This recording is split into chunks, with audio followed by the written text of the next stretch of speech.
نحمدہ و نصلی علی رسولہ الکریم اما بعد۔ محترم سامعین اور میری دینی بہنوں اور دوستوں، قرآن مقدس میں اللہ رب العزت نے کئی جگہ اپنی عبادت اور اپنے حق کے ساتھ والدین کا حق بھی ذکر فرمایا ہے، اور جہاں مالک ارض خالق کائنات کی تاکید کی ہے اور اپنی عبادت اور رواداری کی بھی تاکید کی ہے۔ کہیں فرمایا وَوَصَّيْنَا الْإِنسَانَ بِوَالِدِيهِ إِحْسَانًا، ہم نے انسان کو اپنے والدین کے ساتھ حسن سلوک کی تاکید کی ہے، اور کہیں فرمایا وَوَصَّيْنَا الْإِنسَانَ بِوَالِدِيهِ حُسْنًا، ہم نے انسان کو اپنے ماں باپ کے ساتھ ہمدردی کی بھی تاکید کی ہے۔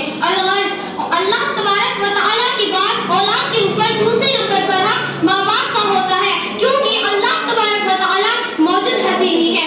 اللہ تبارک و تعالیٰ نے جگہ جگہ ماں باپ کے حقوق کی اہمیت کی تاکید کی ہے، اور ہمیشہ یہ فرمایا ہے کہ اپنے ماں باپ کے ساتھ اچھا سلوک کرتے رہو، ان کی تعظیم، محبت اور خدمت گزاری کو اپنی سعادت سمجھو۔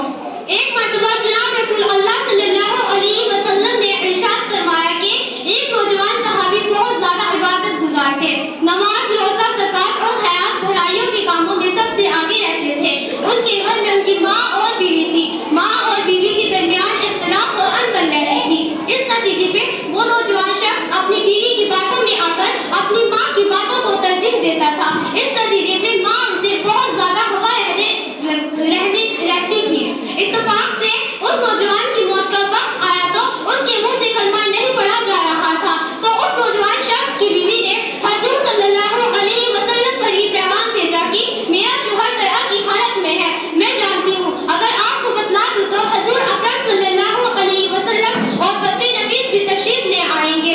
تو حضور صلی اللہ علیہ وسلم نے کہا کلمہ پڑھو، تو انہوں نے کلمہ نہیں پڑھا۔ تو حضور صلی اللہ علیہ وسلم نے معلوم کیا کہ ان کی والدہ ابھی زندہ ہے۔ لوگوں نے بتایا جی ہاں ان کی والدہ ابھی زندہ ہے۔ تو حضور صلی اللہ علیہ وسلم نے والدہ کو بلایا اور کہا آپ اپنے اس بیٹے کو معاف کر دیجئے۔ ماں نے کہا جی نہیں، میں اپنے اس بیٹے کو معاف نہیں کروں گی، انہوں نے میرا بہت دل دکھایا ہے۔ تو حضور صلی اللہ علیہ وسلم نے کہا لکڑیاں اکٹھی کر لاؤ اور اس میں آگ لگا دو۔ تو حضور صلی اللہ علیہ وسلم نے پھر ایک مرتبہ والدہ سے پوچھا کہ اگر میں آپ کے اس بیٹے کو آگ میں جلا دوں تو آپ اسے بچانے کی سفارش نہیں کرے گی؟ ماں نے کہا ہاں۔